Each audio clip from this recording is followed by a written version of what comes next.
যে আগেকার দিনে ছেলে মেয়েরা সকালবেলায় বাবা মায়ের চরণে প্রণাম করত, তারপর দিন শুরু করতো তো। আর এখনকার দিনে ছেলে মেয়েরা কি বলে? গুড মর্নিং পাপা, জয় রাধে।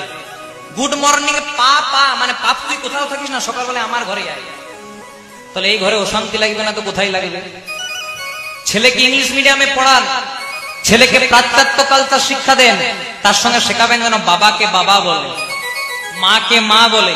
কারণ আমরা হিন্দু সনাতনী বাঙালি জাতি যদি বাবাকে বাবা মাকে মা বলতে না পারি, তাহলে আমাদের গোড়াতেই গলদ হয়ে যাবে। আপনি শিবরাত্রির দিনে শিবের মাথাতে দুধ ঢাললেন, আপনি শিবরাত্রির দিনে শিবের মাথাতে ঘি ঢাললেন, জল ঢাললেন, আর বাবা মাকে বৃদ্ধাশ্রমে রেখে দিলেন, সেবা হবে? কোনোদিনও সেবা হবে না। আপনি এই সব ভগবানের পূজা করছেন আর বাবা মাকে বৃদ্ধাশ্রমে রেখে দিয়েলেন, তখন ভগবান বলবে, হ্যাঁ রে বাবা, যে মা 10 মাস 10 দিন গর্ভে রাখলো তাকে বৃদ্ধাশ্রমে রেখে দিলি, কি